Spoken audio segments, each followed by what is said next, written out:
Story start होती है immediately after dragon ball super Broly के इवेंट्स के बाद। गोकू और वेजिटा ट्रेनिंग कर रहे होते हैं, यूजुअल बातें और थोड़ा बैंटर चल रहा होता है। वेजिटा पूछता है अल्ट्रा इंस्टिंक्ट के बारे में, लेकिन गोकू एडमिट करता है कि वो टूर्नामेंट ऑफ पावर के बाद से उसे एक्सेस नहीं कर पाया। उनकी ट्रेनिंग सडनली इंटरप्ट हो जाती है जब मिस्टर सेटन का कॉल आता है। बू का किडनैपिंग हो गया है और उन्हें हेल्प चाहिए। गोकू कहता है कि वो टेलीपोर्ट करके दोनों को ले जा सकता है, लेकिन वेजिटा अपनी ईगो के चक्कर में खुद फ्लाई करके जाना चूज करता है। गोकू पहले पहुंचता है और किडनैपर से डील करता है। थोड़ी देर बाद वेजिटा भी आ जाता है। वेजिटा आते ही सिचुएशन गोकू पे छोड़ देता है। फाइट के दौरान एक किडनैपर जो मिस्टर सेटन को गोकू और वेजिटा का नाम लेते सुनता है, उन्हें पहचान लेता है। ये बंदा काफ़ी पावरफुल होता है। वो ईजिली दोनों साइंस को स्टन गन से नॉकआउट कर देता है और ऑर्डर देता है कि गोकू और वेजिटा को साथ ले जाया जाए। फिर वो लोग अर्थ से निकल जाते हैं। पहले आप जान पाओ कि वेजिटा और गोकू ने क्या किया। हमें खुश करने के लिए क्लिप को लाइक करो, चैनल को सब्सक्राइब करो और बेल आइकन को एक्टिवेट करो ताकि आपको सारी लेटेस्ट न्यूज़ मिलती रहे। थोड़ी देर बाद जब गोकू और वेजिटा होश में आते हैं तो उनकी मुलाकात जेको से होती है और उन्हें पता चलता है कि किडनैपर्स एक्चुअली गैलेक्टिक पेट्रोल के मेंबर्स थे। जो बंदा उन्हें हराता है उसका नाम है मेरुस, गैलेक्टिक पेट्रोल का टॉप एजेंट। मेरुस एक्सप्लेन करता है कि उन्होंने बू को इसलिए किडनैप किया क्योंकि उसके अंदर ग्रेट लॉर्ड ऑफ लॉर्ड्स की पावर है। 5 मिलियन साल पहले जब बू ने ग्रेट लॉर्ड ऑफ लॉर्ड्स को एब्जॉर्ब किया था, तब एक डेंजरस एनिमी था, मोरो, एक planet eater. Great lord of lords उससे हरा नहीं पाया, इसलिए उसने अपनी गॉडली पावर सैक्रिफाइस करके मोरो की मैजिक सील कर दी और उसे कैप्चर करवा दिया गैलेक्टिक पेट्रोल के एंसेस्टर्स के थ्रू। 10 मिलियन साल बाद भी मोरो इतना डेंजरस है कि उसे डिस्ट्रॉय नहीं किया जा सका। वो अभी भी जिंदा है। और अब सबसे बड़ी प्रॉब्लम यह है कि उसकी कुछ मैजिक वापस आ गई है, जिसकी वजह से वो प्रिजन से एस्केप कर गया। अनफॉर्चुनेटली बू इस टाइम सो रहा है फिर से, इसलिए ग्रेट लॉर्ड ऑफ लॉर्ड से कॉन्टैक्ट करना पॉसिबल नहीं है।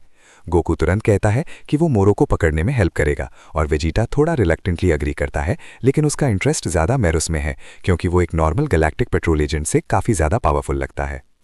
गोकू और Vegeta temporarily galactic petrol join कर लेते हैं और उन्हें नए आउटफिट्स मिलते हैं विद कूल लोगोज। फिर थोड़ा साइड ट्रैक होता है मैकरेनी गैंग के साथ, जो पास्ता के लीड में एक ट्रेन चुरा लेते हैं जिसमें एक्सप्लोसिव मटेरियल होता है। ये पार्ट थोड़ा फिलर जैसा फील होता है, लेकिन यहाँ एक इंपॉर्टेंट बात कंफर्म होती है। वेजिटा रियलाइज करता है कि मेरुस की स्पीड और पावर नॉर्मल नहीं है। जब वो गैलेक्टिक पेट्रोल HQ वापस आते हैं तो उन्हें मोरो का लोकेशन मिलता है। गोकू उसकी डायरेक्शन सेंस करता है, लेकिन मोरो भी फील कर लेता है कि कोई उसे सर्च कर रहा है। और सबसे स्कैरी बात, मोरो की एनर्जी ऐसे लगती है जैसे काउंटलेस लोगों की चीखें हों, क्योंकि वो एक प्लैनेट ईटर है और उसकी पावर स्लॉटेड सोल से बनी है। मोरो अपने एलाई क्रैनबेरी को बताता है कि कोई उन्हें ढूंढ रहा है, लेकिन वो एग्जैक्ट लोकेशन सेंस नहीं कर पा रहा क्योंकि उसमें बहुत एनर्जी लगती है। क्रैनबेरी एक एक्स फ्रीजा सोल्जर है जो गैलेक्टिक पेट्रोल से भाग गया था और अब मोरो के साथ है। उसने मोरो को नामेकियन ड्रैगन बॉल्स के बारे में बताया, जिससे मोरो अपनी फुल मैजिक वापस पा सकता है। क्रैनबेरी बस एक विश चाहता है और मोरो अग्री कर देता है। हीरोज भी फिगर आउट कर लेते हैं कि मोरो का टारगेट है न्यू नामिक। गोकू और वेजिटा तुरंत टेलीपोर्ट करके न्यू नामिक पहुंच जाते हैं मोरो से पहले। जब वो वहां आते हैं तो नामिकियंस को वॉर्न करते हैं और ड्रैगन बॉल्स लेकर भागने को कहते हैं। थोड़ी देर बाद मोरो का शिप लैंड करता है। वो बाहर आता है और एक नामिकियन चाइल्ड ईसे को अटैक करने की कोशिश करता है, लेकिन वेजिटा उसे बचा लेता है। ये मोमेंट काफ़ी इमोशनल होता है क्योंकि वेजिटा अपने पास्ट को याद करता है जब उसने नामिकियंस के साथ गलत किया था। ये उसका रिग्रेट दिखाता है। वेजिटा डिसाइड करता है कि वो खुद मोरो से फाइट करेगा। वो सुपर साइन बनकर अटैक करता है, लेकिन मोरो इजीली उसे हैंडल कर लेता है। फिर वेजिटा सुपर साइन 2 में जाता है और थोड़ा अपर हैंड मिलता है, लेकिन मोरो अब अपनी रियल पावर मैजिक दिखाता है। गोकू एक्सप्लेन करता है कि वो जानते हैं मोरो लाइफ एनर्जी एब्सॉर्ब करता है। मोरो इंप्रेस होता है और कहता है कि वो इतने भी इग्नोरेंट नहीं है। फिर मोरो अपने हाथ उठाता है और न्यू नामिक की एनर्जी को मैनिपुलेट करना शुरू करता है। वो सिर्फ एनर्जी एब्जॉर्ब नहीं करता बल्कि उसे अटैक्स में कन्वर्ट भी कर सकता है। वेजिटा पूरी कोशिश करता है, लेकिन जब उसे पता चलता है कि मोरो को इसमें स्टैमिना भी नहीं लग रहा तो सिचुएशन और डेंजरस हो जाती है। वेजिटा पूछता है मोरो का गोल क्या है। थोड़ा पुश करने के बाद मोरो बताता है कि वो ड्रैगन बॉल्स चाहता है ताकि अपनी पुरानी फुल पावर वापस पा सके। ये सुनते ही वेजिटा गुस्सा हो जाता है और कहता है कि मोरो एक गंदा और डेंजरस विलन है जिसे खत्म करना जरूरी है। वेजिटा तुरंत सुपर सायन ब्लू में ट्रांसफॉर्म होता है और अब वो इजीली मोरो को ओवरपावर करने लगता है। सब कुछ परफेक्ट लग रहा होता है, लेकिन तभी गोकू को फील होता है कि कुछ गलत हो रहा है। मोरो एक बहुत बड़ा एनर्जी बॉल बनाता है न्यू नामिक की लाइफ एनर्जी से। वेजिटा कहता है कि ये यूजलेस है, लेकिन मोरो इसे अटैक के लिए यूज नहीं करता बल्कि खुद ही अब्जॉर्ब कर लेता है और उसे एक मैसिव पावर अप मिलता है। वेजिटा सोचता है कि ये पावर अप इतना भी खास नहीं है और वो दोबारा ट्रांसफॉर्म होने की कोशिश करता है, लेकिन वो सुपर सायन तक भी नहीं जा पाता। अब पता चलता है कि मोरो सिर्फ प्लैनेट की एनर्जी ही नहीं, बल्कि उस पर रहने वाले सभी लोगों की लाइफ एनर्जी भी एब्जॉर्ब करता है। गोकू वेजिटा की हेल्प के लिए आता है, लेकिन दोनों के पास इतनी एनर्जी नहीं बची कि वो मोरो का सामना कर सके। गोकू को नेमिकियंस के लिए बुरा लगता है, लेकिन वो जानता है कि वहां रुकना पॉसिबल नहीं है। वो वेजिटा को पकड़कर टेलीपोर्ट करने की कोशिश करता है, लेकिन उसके पास इंस्टेंट ट्रांसमिशन के लिए भी इनफ की नहीं बची होती। अब कोई एस्केप नहीं होता और मोरो दोनों को पकड़कर उनकी लाइफ एनर्जी का बड़ा हिस्सा एब्जॉर्ब कर लेता है। इससे मोरो का बॉडी और भी यंग और पावरफुल हो जाता है। गोकू और वेजिटा को डिफीट करने के बाद मोरो और क्रैनबेरी ड्रैगन बॉल्स ढूंढने निकल पड़ते हैं। गैलेक्टिक पेट्रोल HQ कंगबू फाइनली जाग जाता है। उन्हें रिपोर्ट मिलती है कि गोकू और वेजिटा की लाइफ सिग्नेचर्स नेमिक पर डिटेक्ट हुई हैं। असल में उन्हें एसा और एल्डर मोरी ने बचाया था, लेकिन वो 3 दिन तक अनकॉन्शियस रहे। लकी बात यह है कि मोरो ड्रैगन बॉल्स कलेक्ट करने में टाइम ले रहा है। अभी तक उसके पास सिर्फ 3 ही हैं। नेमिकियंस एक प्लान बनाते हैं। उनके सबसे पावरफुल वॉरियर्स एक दूसरे में असिमिलेट होने लगते हैं। डजन्स ऑफ नेमिकियंस मिलकर एक पावरफुल वॉरियर बनाते हैं जो सीधा मोरो पर अटैक करता है, लेकिन मोरो उसे बिना एफर्ट के मार देता है, उसे इम्पेल करके तुरंत खत्म कर देता है। वेजिटा समझ जाता है कि मोरो विलेजेस का यूज कर रहा है ड्रैगन बॉल्स लोकेट करने के लिए, लेकिन तभी मोरो डायरेक्टली ड्रैगन बॉल्स को सेंस करना सीख लेता है, इसलिए अब उन्हें हाइड करना भी यूजलेस हो जाता है। गोकू और वेजिटा मौत के करीब होने के बावजूद लास्ट टाइम फाइट करने के लिए पावर अप करते हैं। तभी एक और शिप आता है और उसके ऊपर होता है मेरुस। वो मोरो के शिप को डिस्ट्रॉय करता है और एक स्पेशल नेट यूज करता है जो मोरो को टेम्परेरीली ट्रैप कर लेता है। फिर उनका रियल प्लान शुरू होता है। बू को शिप से उतारा जाता है। गैलेक्टिक पेट्रोल ने बू के अंदर से ग्रेट लॉर्ड ऑफ लॉर्ड्स की मेमोरीज भी जगा दी होती हैं। बू और मोरो एक दूसरे को पहचान कर गुस्से में आ जाते हैं और फाइट शुरू होती है। बू ग्रेट लॉर्ड ऑफ लॉर्ड्स की मेमोरीज और अपनी यूनिक एबिलिटीज के साथ काफी स्ट्रांग लगता है, हत्ता कि मोरो की एनर्जी अब्जॉर्प्शन भी काम नहीं करती। लगता है बू ने पावर अप ले लिया है। मेरूस कहता है कि मोरो की मैजिक पावर्स चुरा लो, लेकिन जैसे ही बू स्टार्ट करता है स्काई डार्क हो जाता है। Cranberry final dragon ball collect कर लेता है और गोकू वेजिटा के रोकने से पहले ही वो विश कर देता है मोरो की फुल मैजिक पावर्स वापस आ जाएं। पावर मिलते ही मोरो तुरंत क्रैनबेरी को मार देता है, क्योंकि वो सेकंड विश भी खुद के लिए चाहता था। क्रैनबेरी ने पहली विश यूज कर ली थी, इसलिए उसके पास कुछ नहीं बचा। जब गोकू और वेजिटा मोरो तक पहुंचते हैं तब तक वो अपनी विशेस ले चुका होता है। वो कहता है कि अब उसे फाइट करने की जरूरत नहीं और अपनी की सप्रेस करके वहां से भाग जाता है। बू और मेरुस वहां पहुंचते हैं और बू सबको हील कर देता है। तब तक मोरो पूरे प्लैनेट नेमिक की एनर्जी अब्सॉर्ब करना शुरू कर देता है। हीलिंग के बाद बू का फेस चेंज हो जाता है। वो ग्रेट लॉर्ड ऑफ लॉर्ड्स का रूप ले लेता है। वो कहता है कि अब वो टेम्परेरीली बू की जगह लेगा जब तक मोरो डिफीट नहीं होता। फिर गोकू वेजिटा और ग्रेट लॉर्ड ऑफ लॉर्ड्स मोरो के पास टेलीपोर्ट करते हैं फाइनल कॉन्फ्रंटेशन के लिए। मोरो इल्यूजन्स क्रिएट करता है टाइम गेन करने के लिए और आउटर स्पेस से प्लैनेट की एनर्जी अब्जॉर्ब करता रहता है, जहां गोकू और वेजिटा उस तक नहीं पहुंच सकते। इसीलिए ग्रेट लॉर्ड ऑफ लॉर्ड्स अकेला उसका सामना करता है, लेकिन क्लियरली मोरो उससे ज़्यादा पावरफुल होता है। बू की वियर्ड एबिलिटीज़ भी अब काम नहीं आती। Great lord of lords threaten करता है कि वो मोरो की मैजिक दोबारा सील कर देगा, लेकिन मोरो उसे ब्लफ बोलता है, कहता है कि उसके पास अब वो गॉडली पावर नहीं बची। जब मोरो उसे बीट कर रहा होता है तब ग्रेट लॉर्ड ऑफ लॉर्ड्स को एक मेमोरी आती है जब गोकू ने किड बू को डिफीट किया था। तब उसे समझ आता है कि किड बू के पास उसकी गॉडली पावर थी। मोरो भी ये मेमोरी देख लेता है और भी कॉन्फिडेंट हो जाता है कि अब कोई उसे नहीं हरा सकता। इस बीच मेरुस गोकू और वेजिटा से पूछता है कि क्या वो मोरो से स्ट्रांग है। वेजिटा कहता है मैजिक के बिना हाँ। फिर मेरुस स्पेस सूट पहनता है और कहता है कि वो मोरो को वापस प्लैनेट नेमिक पर लाएगा। ग्रेट लॉर्ड ऑफ लॉर्ड्स की हेल्प से मेरुस मोरो को डिस्ट्रैक्ट करता है और उसे टेलीपोर्ट करके वापस नेमिक ले आता है। गोकू और वेजिटा भी वहां पहुंचते हैं और मोरो का सामना फुल पावर में करते हैं, लेकिन मोरो हंसता है और कहता है कि वो जीत नहीं सकते क्योंकि वो अपनी सेकंड विश भूल गए। फिर रिवील होता है मोरो ने विश किया था कि सभी गैलेक्टिक पेट्रोल के प्रिजनर्स रिलीज हो जाएं। साइड नोट, इतने बड़े क्लिफ हैंगर के बाद 1 महीना वेट करना और फिर ये रिवील मिलना। मोरो का ये विश कि सब प्रिजनर्स रिलीज हो जाएं ऑनेस्टली काफ़ी अंडरवेलमिंग था। याद करो, बू अकेला ही इनमें से ज़्यादा लोगों को हैंडल कर सकता था। फिर भी ये प्रिजनर्स टाइम पर प्लैनेट नेमिक पहुंच जाते हैं और मोरो के एस्केप में हेल्प करते हैं। मोरो उनमें से कई लोगों को पावर अप देता है ताकि वो गोकू और वेजिटा से लड़े, लेकिन इवन पावर अप के बाद भी वो ईजिली डिफीट हो जाते हैं। प्रॉब्लम यह है कि मोरो धीरे धीरे गोकू और वेजिटा की एनर्जी अब्जॉर्ब करता रहता है, साथ ही पूरे प्लैनेट की भी। आखिर में सिचुएशन इतनी खराब हो जाती है कि गोकू और वेजिटा ट्रांसफॉर्म भी नहीं कर पाते।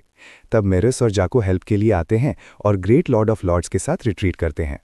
जब गोकू सबको टेलीपोर्ट करने वाला होता है तब वेजिटा अचानक रैंट शुरू कर देता है। कहता है उसे वियर्ड टेक्निक्स पसंद नहीं है और फिर अकेला ही वहां से चला जाता है। गोकू और बाकी लोग गैलेक्टिक पेट्रोल HQ वापस आते हैं। इधर वेजिटा एजेंट ओरो का शिप चुरा लेता है और उसे बोलता है कि उसे याद रैंट ले चलो, वही प्लैनेट जहां अजीब टेक्निक सिखाई जाती हैं। कुछ दिन बाद रिलीज प्रिजनर्स पूरे यूनिवर्स में तबाही मचा रहे होते हैं। खासकर उन प्लैनेट्स को टारगेट करते हैं जहां ज्यादा पॉपुलेशन हो, ताकि मोरो उनकी एनर्जी अब्जॉर्ब कर सके। गोकू और मेरिस देखते हैं कि मोरो और भी पावरफुल होता जा रहा है। मेरिस कहता है कि अब उनकी जीत की चांसेस ऑलमोस्ट जीरो हो गई हैं। गोकू पूछता है, इवन अगर तुम सीरियस फाइट करो तब भी? फिर वो मेरिस पर एक सीरियस पंच थ्रो करता है, लेकिन मेरिस उसे इजीली डॉज कर लेता है। इससे गोकू की थ्योरी कंफर्म होती है। गोकू स्पार करने के लिए कहता है और मेरिस अग्री करता है। ट्रेनिंग रूम में गोकू इवन सुपर सायन 3 बनकर भी एक हिट लैंड नहीं कर पाता। तब गोकू रिक्वेस्ट करता है कि मेरिस उसे ट्रेन करे और मेरिस मान जाता है। उधर मैकरेनी गैंग सीक्रेटली मोरो के लिए काम करते हुए अपनी प्लानिंग कर रहे होते हैं। उन्हें याद आता है कि बू ने कभी अर्थ के बारे में बताया था और अब अर्थ उनका नेक्स्ट टारगेट बन जाता है। इसी टाइम वेजिटा यादराट पहुंचता है। वहां के लोग यादराटियंस उसे पहचान लेते हैं और कहते हैं कि उन्होंने गोकू के बारे में सुना है। सबसे अजीब बात, वो कहते हैं कि गोकू ने गिन्यू फोर्स को उनके प्लैनेट पर हराया था। वेजिटा फिर एल्डर पाइबारा से मिलता है, वही यादराट जो गोकू को इंस्टेंट ट्रांसमिशन सिखाता है। अब वो वेजिटा को स्पिरिट कंट्रोल सिखाने वाला है, एक टेक्निक जिससे की को कंट्रोल करके अलग अलग पावरफुल एबिलिटीज यूज की जा सकती हैं। कुछ दिन बाद गोकू और मेरुस गैलेक्टिक पेट्रोल HQ छोड़कर अपनी ट्रेनिंग स्टार्ट करने निकल जाते हैं। अर्थ पर पिकोलो टेंशन में है क्योंकि वो नामेक से कांटेक्ट नहीं कर पा रहा और उसे लगता है कि नमेकियंस के साथ कुछ बुरा हुआ है। तभी वो मैकरीनी गैंग की एनर्जी सेंस करता है जो अर्थ की तरफ आ रही होती है और उन्हें इन्वेस्टिगेट करने चला जाता है। जैसे ही वो पहुंचता है, गैंग तुरंत उस पर फायर करती है, लेकिन पिकोलो उनसे काफ़ी फास्ट होता है और सबको ईजिली हैंडल कर लेता है। इसी वक्त बुल्मा डेंडे से मिलती है और बताती है कि जैको पिकोलो को गैलेक्टिक पेट्रोल में रिक्रूट करना चाहता है। फिर बुल्मा दोबारा जैको को कॉल करती है और उन्हें मोरो, प्रिजनर्स और प्लैनेट नामेक्टे डिस्ट्रक्शन के बारे में पता चलता है। अनफॉर्चुनेटली जब डेंडे को पता चलता है कि मैकरीनी गैंग इन्वॉल्व है, तब तक पिकोलो उन्हें छोड़ने का डिसीजन ले चुका होता है। डेंडे तुरंत उसे रोकने को कहता है और पिकोलो उन्हें रोक लेता है, लेकिन तब तक पास्ता मोरो को अर्थ और उसकी एनर्जी के बारे में रिपोर्ट कर चुकी होती है। इसके बाद मोरो डिसाइड करता है कि वो एक स्ट्रॉन्गर स्काउटिंग टीम भेजेगा ताकि कंफर्म हो सके कि अर्थ उसके लिए वर्थ है या नहीं। उधर गोकू और मेरुस ट्रेनिंग कंटिन्यू करते हैं। मेरुस अल्ट्रा इंस्टिंक्ट का असली नेचर समझाता है। सिर्फ काम रहना काफ़ी नहीं है, बल्कि जब इमोशंस पर बड़ा शौक आए तब भी काम रहना पड़ता है। जब वो टेक्निक का नाम लेता है तब कंफर्म हो जाता है कि गोकू सही था, मेरुस एक नॉर्मल फाइटर नहीं है। फिर मेरुस गोकू को एक ऐसी जगह ले जाता है जो अर्थ के हाइपरबॉलिक टाइम चेंबर जैसी है, लेकिन यहाँ एक दिन बाहर बराबर 3 दिन अंदर होता है। यहीं से उनकी रियल ट्रेनिंग शुरू होती है।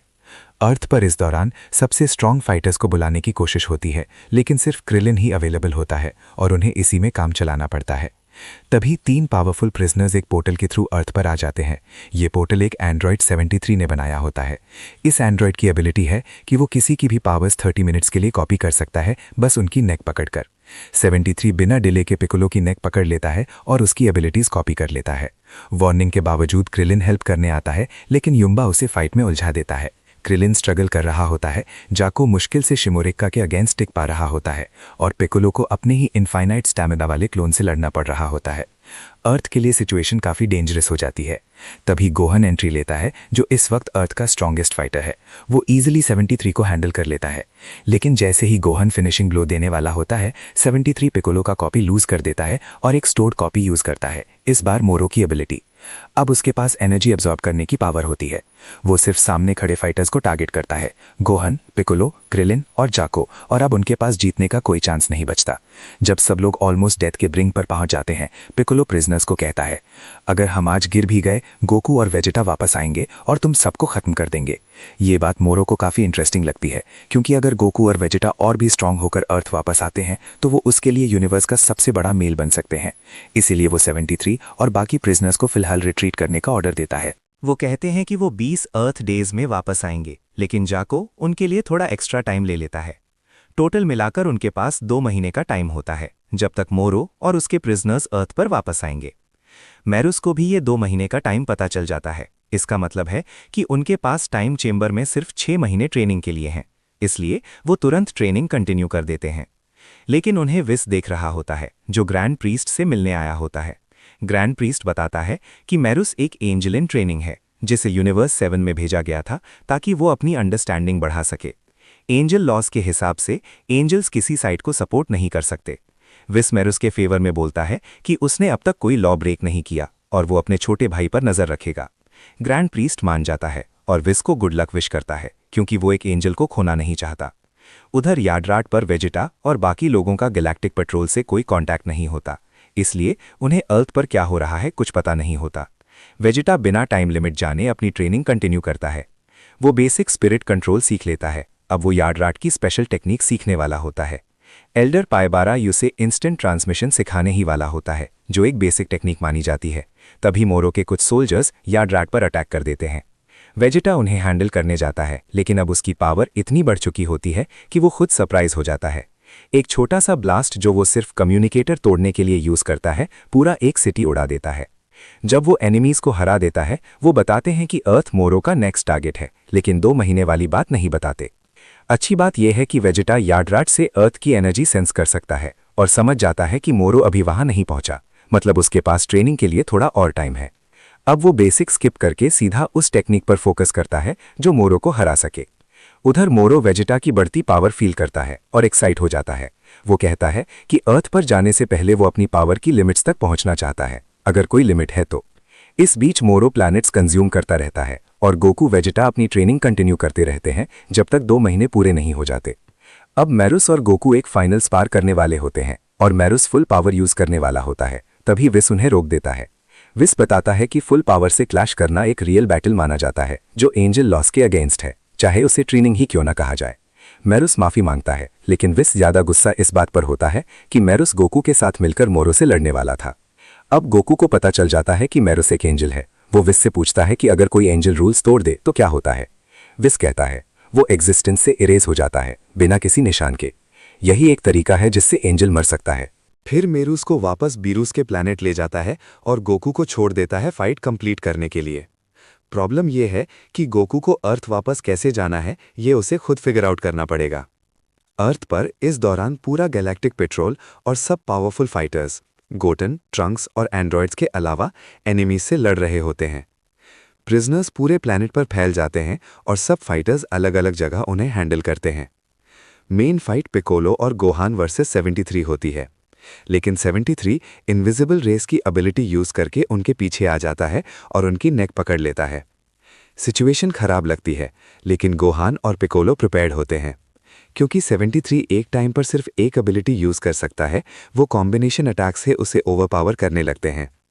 जब 73 ऑलमोस्ट हारने वाला होता है, वो फिर से मोरो की एबिलिटी यूज करता है, लेकिन जब वो गोहान और पिकोलो की एनर्जी एब्जॉर्ब करने की कोशिश करता है, कुछ नहीं होता।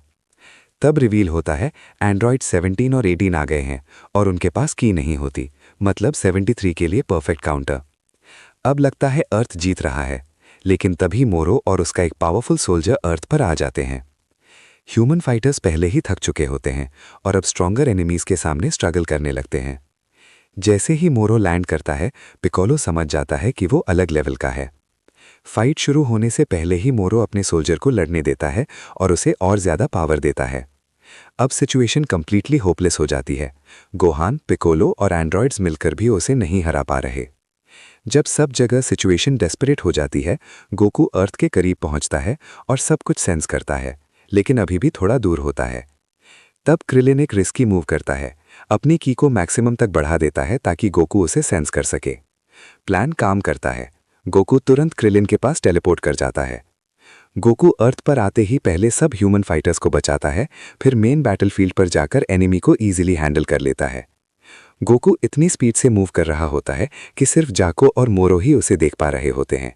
ये उसकी इनसेन ग्रोथ दिखाता है। गोकू और मोरो के बीच थोड़ी बातचीत होती है, लेकिन एनिमी सोल्जर फिर से उठ जाता है। गोकू उसे दोबारा हरा देता है, लेकिन वो बार बार उठता रहता है। पता चलता है मोरो उसे कंटिन्यूसली पावर दे रहा है, लेकिन उसका बॉडी इतनी एनर्जी हैंडल नहीं कर पाता और फाइनली वो मर जाता है। अब सिर्फ मोरो और गोकू फेस टू फेस होते हैं। गोकू गुस्सा होता है कि मोरो ने अपने ही सोल्जर के साथ क्या किया, लेकिन फिर वो काम हो जाता है और कहता है कि अब वो अपनी ट्रेनिंग की असली पावर दिखाएगा। 1 सेकंड में उसका एक्सप्रेशन चेंज हो जाता है। वो आंखें बंद करता है, बेस फॉर्म में आता है और जब आंखें खोलता है वो अल्ट्रा इंस्टिंक्ट साइन फॉर्म में होता है। अब गोकू और मोरो की फाइट शुरू होती है। शुरू में गोकू क्लियरली अपर हैंड में होता है। मोरो की मैजिक थोड़ी ट्रिकी होती है, लेकिन गोकू हैंडल कर लेता है। गोहान कहता है, डैड फुल पावर से लड़ो, अर्थ की टेंशन मत लो, ड्रैगन बॉल से सब ठीक हो जाएगा। जैसे जैसे फाइट आगे बढ़ती है, मोरो अपनी मैजिक ज़्यादा यूज़ करता है और फाइट इक्वल होने लगती है। लेकिन अभी तक मोरो ने गोकू की एनर्जी एब्जॉर्ब करने की कोशिश नहीं की होती। जब वो फाइनली ट्राई करता है, गोकू अपनी टॉप स्पीड से मूव करके उसे अवॉइड करता है। अब मोरो की मेन एबिलिटी यूजलेस हो जाती है और लगता है कि गोकू सच में ये फाइट जीत सकता है। अगर आपने पूरी वीडियो देखी और आपको पसंद आई और आप चाहते हो कि मोरो आर्क का नेक्स्ट पार्ट भी आए, तो चैनल को सब्सक्राइब करो, बेल आइकन एक्टिवेट करो और इस क्लिप को अपने ड्रैगन बॉल लविंग फ्रेंड के साथ शेयर करो। चलो इसे 5000 तक पहुंचाते हैं।